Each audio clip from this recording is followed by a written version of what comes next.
Finding solutions for the issues facing Toronto may become an even bigger challenge in 2023 with the changing of the guard at City Hall.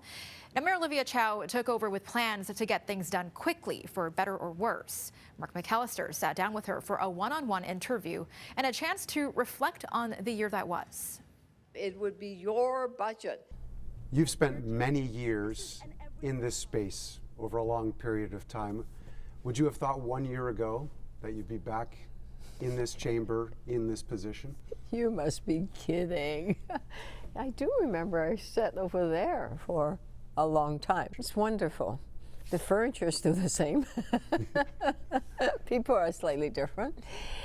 But the challenges are similar. And so you need to fix what you have. And my God, do we ever. You had the Prime Minister here just this week with an announcement you had been waiting for some time, with money for housing, which has essentially been your top priority. But the refugee crisis? All I can do is be the voice of those refugees and those very generous people that helped them out. You know, Pastor Eddie and all the generous folks that have donated money, time. Premier Doug Ford and the new deal that has been struck.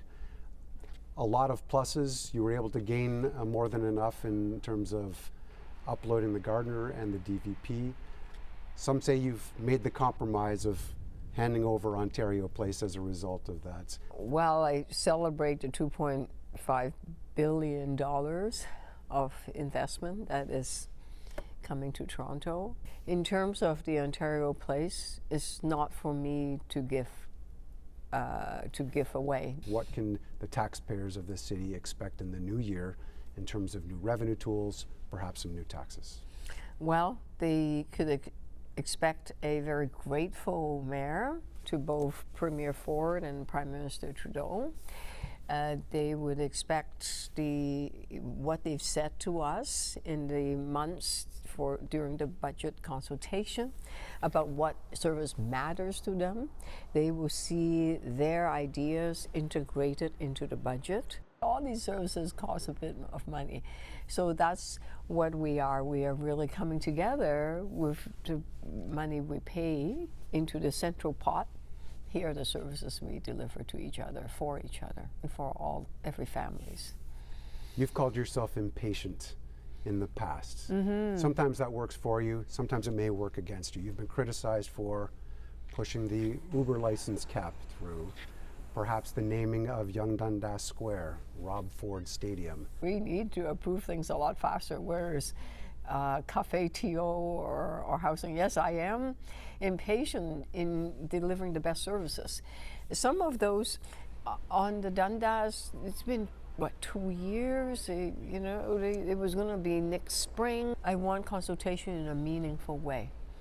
But if the city, it's already, the Ford Stadium, it's been through council. Sitting here knowing that there's much more to accomplish, how are you feeling and what are you anticipating?